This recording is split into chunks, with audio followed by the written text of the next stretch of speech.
Y estamos ya en la quinta semana de estos 40 días de oración. Quinta semana.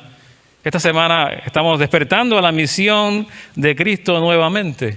Despertando a la misión de Cristo nuevamente. Hemos hablado de muchas maneras de despertar. Y queremos realmente despertar a lo que Dios quiere hacer en nosotros, en nuestras familias, en nuestras iglesias y en cada una de nuestras relaciones o cada una de nuestras relaciones. Ayer celebrábamos juntos, los que estuvimos conectados, ese día de afirmación de la Alianza Cristiana y Misionera, de la denominación Afirmación 2022.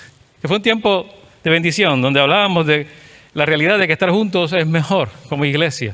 Y vimos la obra misionera de la Alianza a través del mundo, a través de la Alianza Mundial, o el Fellowship, el Alliance World Fellowship, la Comunión Mundial de la Alianza. En los lugares donde la Alianza tiene obra misionera en tantos países, es sorprendente lo que Dios está haciendo. Y no solo a través de la Alianza, sino de otras denominaciones, de todas las iglesias, de todo el pueblo de Dios. La obra misionera la compartimos con tantos. En esta tarde nos acompañan hermanos misioneros también, de Gedeones, ¿verdad? Gedeones Internacional, que también llevan la palabra del Señor. Qué bueno que estén aquí porque estamos despertando la misión de Cristo. Queremos involucrarnos con otros en la misión de Dios. Es la misma, que es la misma. Pero hay cosas en nuestra vida que no se pueden imitar. O hay cosas en nuestra vida que tienen que ser genuinas. Simplemente no se pueden tratar de imitar o de alguna manera tratar de fingir.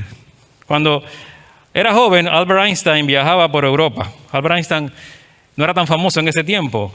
Era un científico prominente, pero no tan famoso. Y en una gira de conferencias iba a las grandes universidades. Entonces había contratado a uno de sus estudiantes de doctorado para que le acompañara como asistente general y como chofer.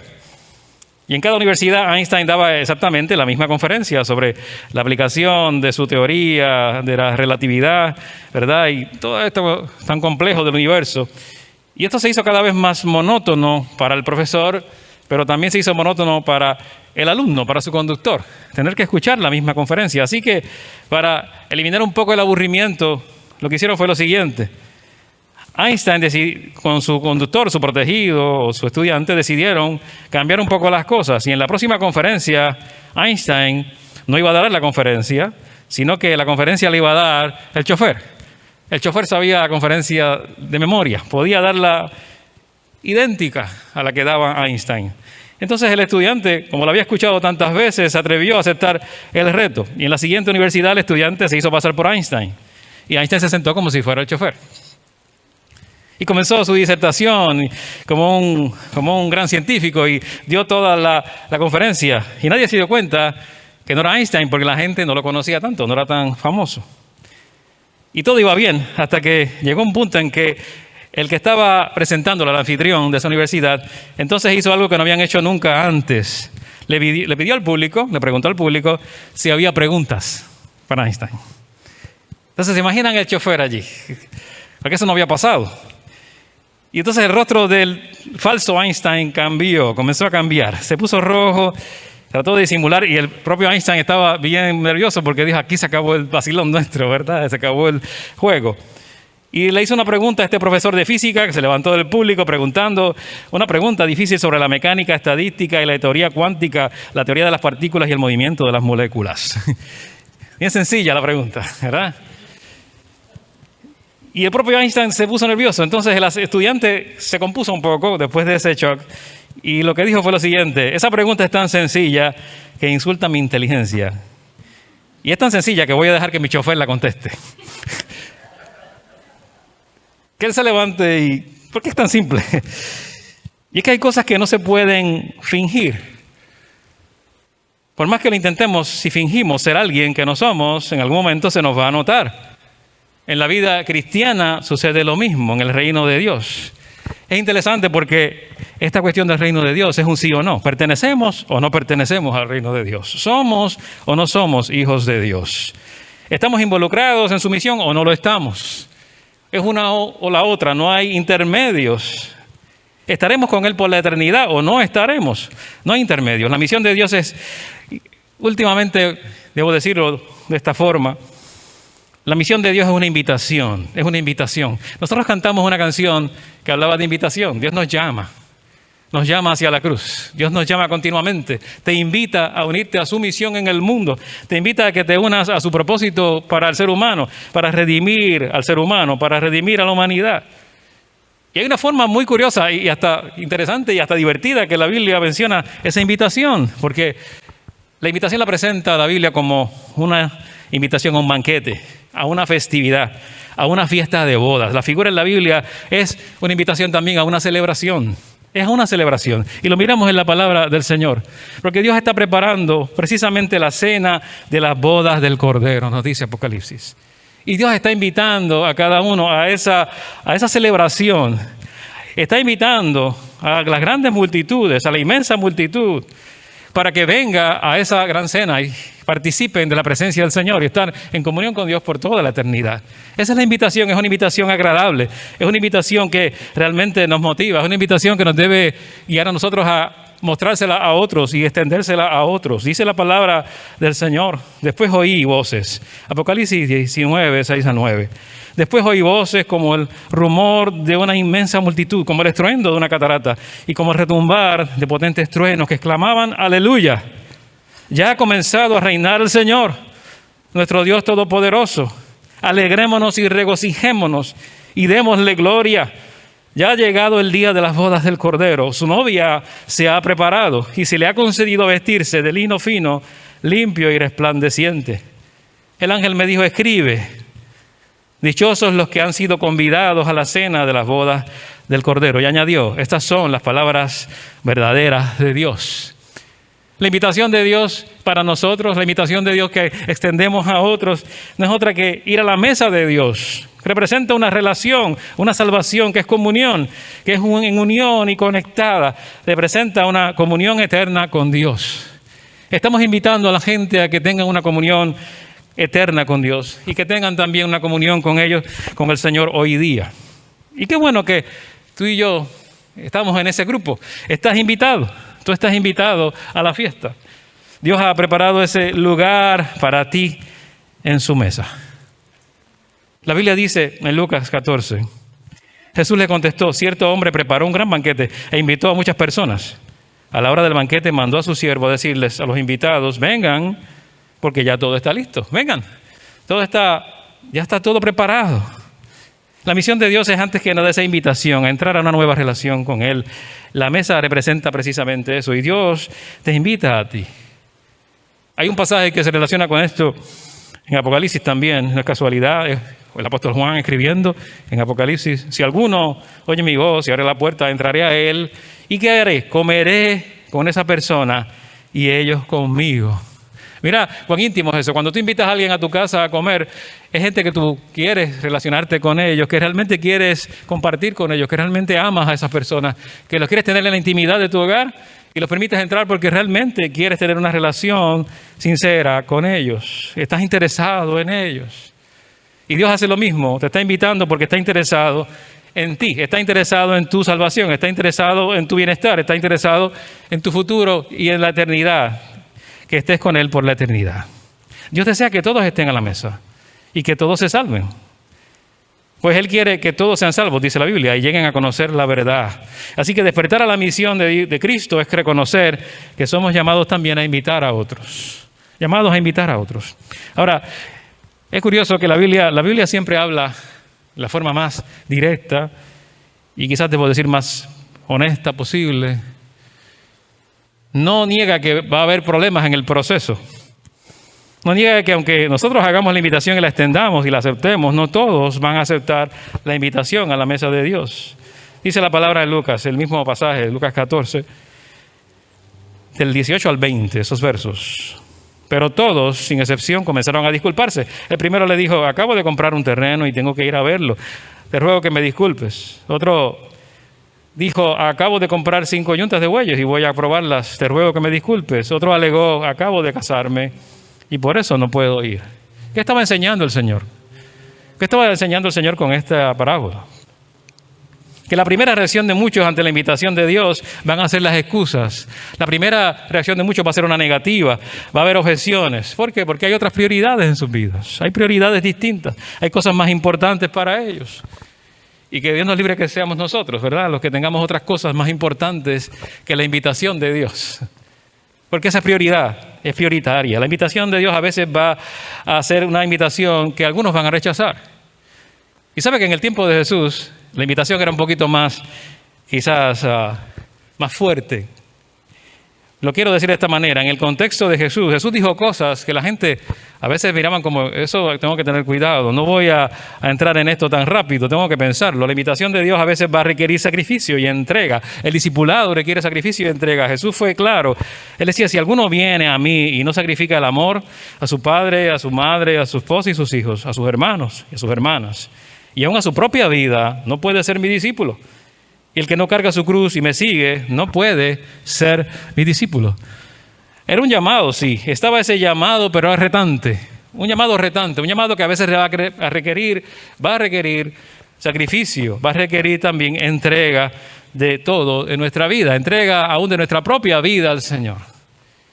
Y por eso tal vez algunos de los invitados, mejor no vamos. Mejor que invita a otro.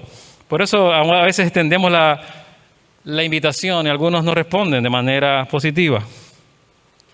Alguien ha dicho que esto se puede ver en este pasaje de la siguiente manera. Jesús no estaba diciendo que los padres y madres e hijos e hijas y la familia no sean importantes.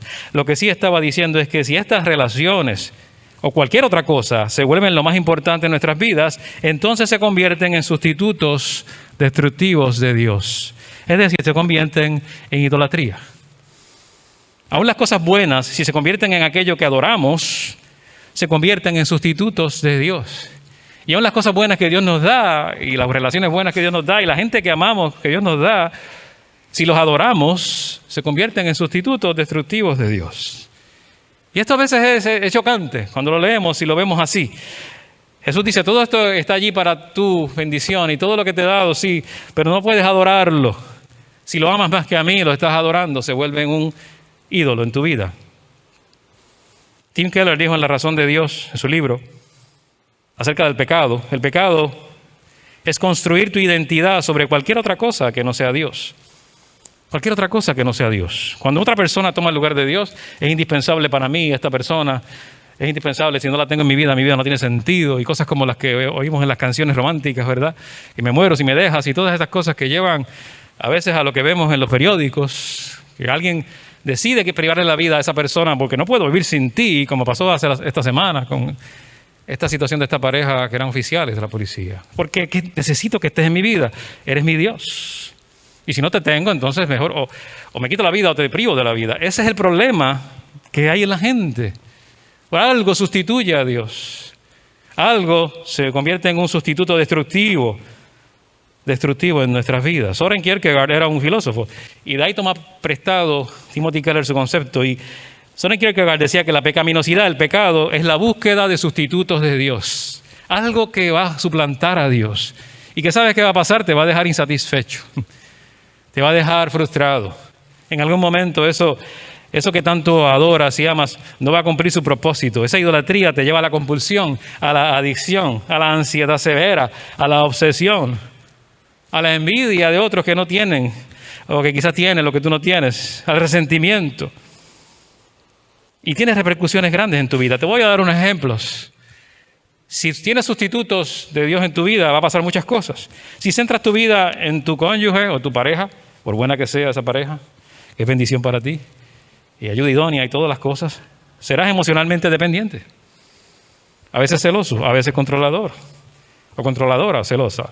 Y los problemas de la otra persona te van a abrumar. No puedes vivir tu vida así, porque tienes un Dios, un ídolo. Si centras tu vida y tu identidad en tu familia y los hijos, por buena que sea y por importante que es en nuestras vidas, vas a tratar de vivir tu vida a través de tus hijos. Hasta que ellos ya estén resentidos contigo. O no tengan su propio yo, porque no les das espacio. Entonces, el peor de los casos, puedes quizás hasta abusar de ellos cuando te desagraden, porque quieres una familia perfecta. Y eso es lo que define tu vida. Si centras tu vida y tu identidad en tu trabajo y tu carrera, serás entonces un adicto al trabajo. Y eso lo hemos visto muchas veces, los workaholics. Una persona quizás aburrida, quizás superficial, y en el peor de los casos, vas a perder a tu familia y amigos por la carrera. Si tu carrera va mal, vas a desarrollar una depresión por el sustituto de Dios. Si centras tu vida en el dinero y las posesiones, te va a consumir la preocupación por no perder dinero, por adquirir más dinero, y vas a estar dispuesto a hacer cosas no muy éticas para tener dinero, y la corrupción puede entrar a tu vida. Entonces, va a haber también destrucción. Y si centras tu vida en el placer, en la gratificación continua, en la comodidad, te vas a encontrar entonces que te vuelves adicto a algo. Te encadenarás a esas estrategias de escape para tener comodidad y placer siempre.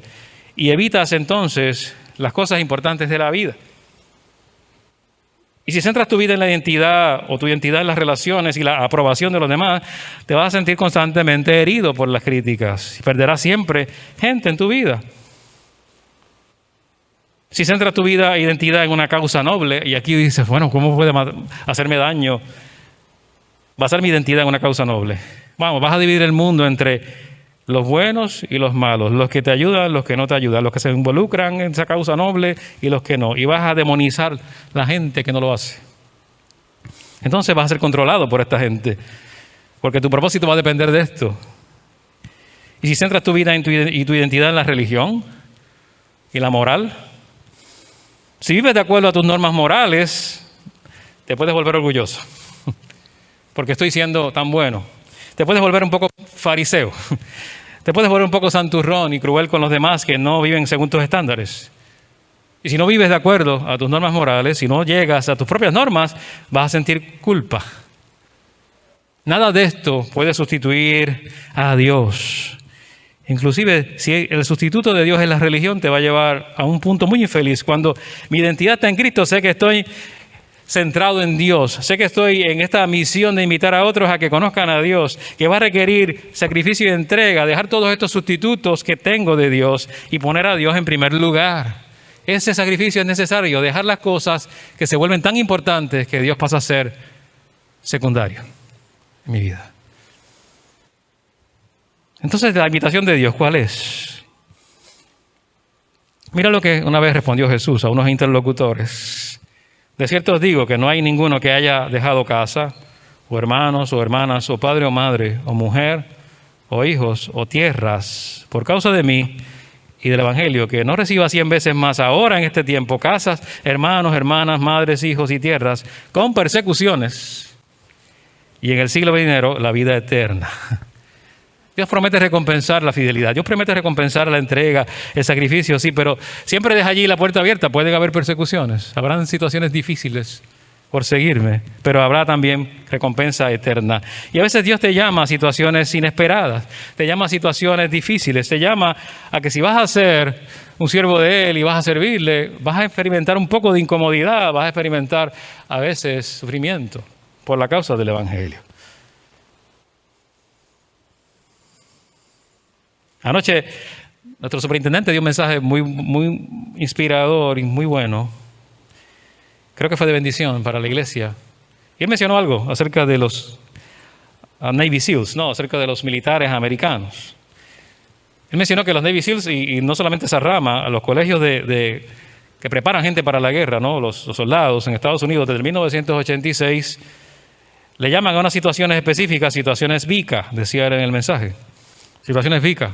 Quizás si ustedes lo vieron anoche, lo escucharon, recuerdan, las situaciones VICA son situaciones que enfrentan estas personas que están entrenadas para situaciones bien extremas, donde tienen que enfrentarlas como soldados, y son situaciones volátiles, impredecibles, complejas y ambivalentes. Volátiles, impredecibles, complejas y ambivalentes. VICA. Y nosotros hemos enfrentado situaciones así en nuestra vida, y quizá como pueblo también lo hemos enfrentado, como nos decía el superintendente anoche. Y a veces Dios te va a poner a servir en una misión así. Vas a entrar en una misión donde hay situaciones volátiles, impredecibles, complejas y ambivalentes. Así que despertar a la misión de Cristo también es estar dispuesto a pasar por todo esto. Aquí tuvimos el huracán María y hubo que responder, y tenemos la pandemia todavía y tuvimos que responder, y los temblores y tuvimos que responder, y la distanciamiento hay que responder, y cada momento parece que surge algo que es impredecible precisamente. Se acerca algo impredecible. Cuando John Wesley decidió salir como misionero, a Georgia, Estados Unidos, a América, desde Inglaterra. Él pensaba que iba muy bien preparado. Voy a predicarle a los nativos americanos, voy a convertir a los indios al cristianismo, voy por allá y voy bien confiado. Pero cuando iba de camino en la barca, se desata una gran tormenta en ese barco. Y esa gran tormenta en el Atlántico parecía que iba a hundir el barco. No podían predecir el tiempo con AccuWeather como tú y yo, con el celular. Se lanzaban y iban hacia lo desconocido muchas veces. No sabían qué tempestad se iba a levantar en el camino. Entonces, el barco parecía que se iba a hundir. Había allí una situación, el mar rompió el mástil de la nave, la vela principal. El agua comenzó a tapar la nave, parecía que ya el mar lo estaba cubriendo y comenzó a anegarse en agua.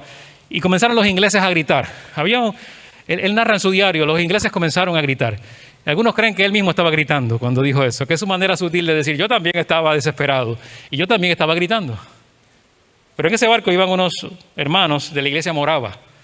En Moravia es un lugar en Europa, una iglesia estamos hablando del siglo XII, fundada en el siglo XII. Descendientes de John Huss, si han escuchado de John Huss, los husitas. Una comunidad de fe independiente muy dedicada al espiritual, muy piadosa. Y mientras todos estaban gritando en la barca, esos moravos, esos hermanos de la iglesia morava, estaban cantando. Cantaban alabanzas al Señor, tranquilos y calmados. Y la barca hundiéndose. Y los ingleses gritando y los moravos calmados, orando y cantando al Señor. Y esto le llamó la atención. Finalmente el barco no se hundió. Pero él tuvo que preguntarles, ¿cómo es posible que ustedes, los moravos, no tuvieron miedo mientras la barca estaba por hundirse? Y ellos respondieron, no tuvimos miedo. Pero ni las mujeres ni los niños, no. Ni nuestras mujeres ni nuestros niños no tienen miedo de morir. Porque saben dónde van a pasar la eternidad. Saben que para nosotros el morir es ganancia. Y esta experiencia caló hondo en Wesley. Wesley llegó a un punto en que tuvo que entender que él no estaba preparado para la misión a la cual se lanzó. Él se creía que tenía una gran fe y hablaba de una manera que a él mismo le convencía. Él decía, si yo predico a mí mismo, yo mismo me creo. Pero cuando llega el problema, cuando llega el miedo, cuando llega la tempestad, cuando llega lo difícil en mi vida, siento tanto temor, tanto miedo. No puedo decir morir es ganancia. No puedo decir aún todavía esto. Tengo una fe de vacaciones tal vez, de estas de verano. Estoy limitado. Pero él no se alejó de Dios. Estuvo en esta experiencia volátil, impredecible, como estábamos diciendo, ¿verdad? Ambivalente. Pero eso lo buscó, o lo llevó a buscar más de la presencia de Dios. Lo llevó a buscar qué había en los moravos que él no tenía, en estos hermanos. ¿Qué había en sus vidas? ¿Cómo vivían su fe? Aprendió de ellos. De hecho, la teología de Wesley fue impactada por la vida de los moravos. A tal punto que él fue catalizador de un gran avivamiento en Inglaterra y del metodismo, lo que conocemos como el metodismo y la gran tradición wesleyana, de la que también se nutre la iglesia pentecostal. Esto es algo que ha tenido impacto grande en la iglesia. Y los momentos como los nuestros hoy día son invitaciones de Dios a tener esa misma fe, a tener esa misma entrega al Señor, a que en los momentos difíciles como estos que estamos viviendo podamos ser aquellos que tengamos esa relación con Dios, que en situaciones volátiles, impredecibles, complejas y ambivalentes mantiene la calma. Y eso es un testimonio al mundo. Es una invitación, la invitación que extendemos a la mesa. Es también parte de la invitación que extendemos a seguir a Dios y a involucrarse en la misión. Entonces eres enviado para hacer una bendición al mundo. Con tu vida vas a extender esa invitación. Con tu predicación vas a extender la invitación, pero con tu vida también. Dice la palabra en Lucas 14, el siervo regresó y le informó de esto a su señor. Entonces el dueño de la casa se enojó. Le informó que no querían venir, ¿verdad? A la fiesta y a la boda. Y le mandó a su siervo, sal deprisa por las plazas y los callejones del pueblo. Trae acá a los pobres, a los inválidos, a los cojos y a los ciegos. Aquí podemos hablar de muchas cosas. Podríamos hablar de que los judíos no quisieron aceptar la invitación, algunos judíos, no todos. Y también les extendía a los gentiles, a los que no eran judíos. Podemos hablar del contexto donde vivió Jesús, pero podemos hablar de esta parábola también en términos de esa invitación que se extiende porque bendice a otros. Jesús también está dejando claro que hay que llamar a aquellos que están inválidos, cojos, ciegos, pobres, aquellos que tienen necesidad. La invitación es para todos, es extensa, la invitación es sin favoritismo, es una invitación que invita a los quebrantados de corazón. A los quebrantados de corazón y a los quebrantados físicamente. Estamos invitando a aquellos que tienen necesidad física, pero también necesidad espiritual, sin favoritismos, a que pertenezcan al reino de Dios, a que sean personas que participen de esta bendición, de esta festividad, de esta cena, de esta celebración, de estar a la mesa con Dios por la eternidad. Jesús dijo en el versículo 13, más bien cuando deja un banquete, invita a los pobres, a los inválidos, a los cojos y a los ciegos. El versículo 13. Así que reforzó todo lo que dijo. Y esto hace eco de las palabras de Jesús en otro pasaje. Vengan a mí todos ustedes que están cansados y agobiados, y yo les daré descanso, les haré descansar. Esa es la invitación. Si estás quebrantado, cansado, yo te daré descanso. Si estás dolido, y el quebranto puede ser espiritual o emocional, puede ser físico o psicológico, Dios te llama al descanso. Te llama precisamente porque Él te puede sanar. Te llama porque en la mesa hay provisión. Te llama porque allí hay bendición. Te llama porque hay provisión para sanidad y salvación. Por eso te llama. Y nos llama. Ahora hay un pasaje que está dentro de lo que es Lucas 14, lo que estamos considerando. Un verso en este pasaje. Dice: ve por los caminos y las veredas y oblígalos a entrar para que se llene mi casa. Ve y obliga. Interesante, la palabra obligar aquí es similar a implorar. Implorar que vengan, implorar que se acerquen, que lleguen a la mesa. Es similar a lo que dijo el apóstol Pablo más adelante a la iglesia de Corinto. Miren cómo Pablo lo presenta. Y si es implorar. Así que somos embajadores de Cristo, como si Dios los exhortara a ustedes por medio de nosotros. En nombre de Cristo les rogamos que se reconcilien con Dios. Les rogamos. Ese es el ruego, ese es el obligar que llama aquí y que está mencionando Jesús. Les rogamos que se reconcilien. ¿Y sabes qué? Es una extensión de bendición. Muchas personas dejarían su adicción si aceptaran este llamado. Mucha gente dejaría su compulsión si aceptaran este llamado. Mucha gente resolvería muchos problemas si aceptaran este llamado. ¿Por qué? Porque aún quedan los ídolos destructores que mencioné. Hay un autor que dice, esto que llamamos idolatría en el Antiguo Testamento, el apóstol Pablo lo llamaba injusticias, las injusticias de este mundo. Cuando nos dedicamos a la injusticia, aquello que es pecaminoso, que hace daño, es lo que hoy día llaman disfuncionalidad. Es lo que hoy día se llama adicción.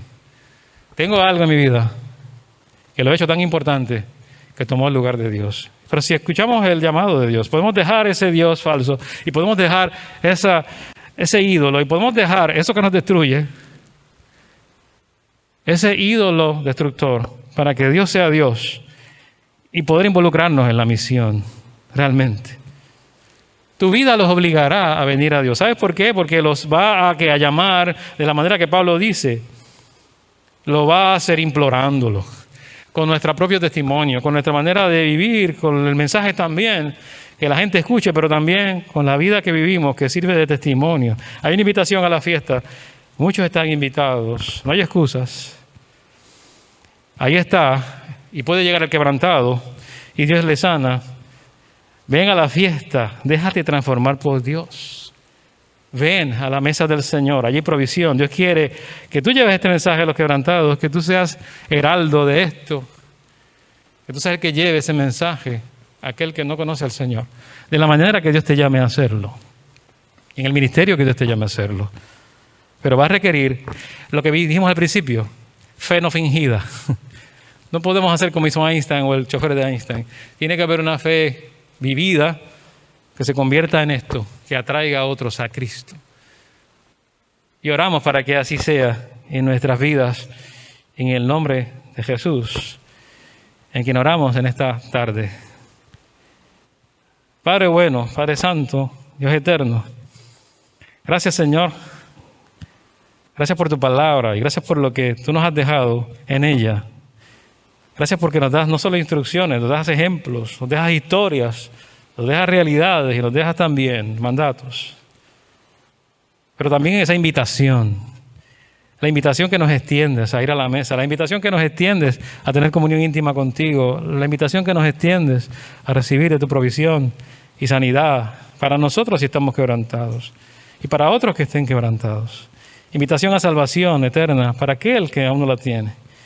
Invitación a solucionar los grandes problemas que tenemos en la vida presente también, cuando hay algo que ha tomado tu lugar, cuando hay algo que se ha vuelto ese ídolo destructivo en nuestras vidas. Permite, Señor, que así podamos dejar estas cosas que nos limitan, dejar estas cosas que nos detienen y todas quizás las prioridades que puedan estar en nuestra vida que están sobre lo que tú eres para nosotros y debes ser, para aceptar esa invitación. Extendemos esa invitación a los que estén escuchando también en la radio, porque hoy es el día de salvación, porque el Señor ha dicho y quiere entrar y cenar. Él ha dicho, yo entraré, si alguno oye mi voz, yo entraré y cenaré con Él y Él conmigo. No es otra cosa que tener intimidad contigo, conocerte íntimamente, estar en tu vida, bendecir tu vida, entrar a la realidad tuya para cambiarla, entrar a tu realidad para transformarla. Y habrá entonces liberación y habrá sanidad y habrá vida nueva en el nombre de Jesús. Que podamos escuchar ese llamado y aceptarlo. En el nombre de tu Hijo amado Jesucristo, en quien oramos y a quien damos toda gloria y toda honra. Y solo me resta decir, ven a la fiesta para que te dejes transformar. Ven a la invitación, ven a esa cena para que te dejes transformar por Dios. En el nombre de Jesús, si estás trabajado y cargado, Él te dará descanso. En el nombre de Jesús. Amén y amén.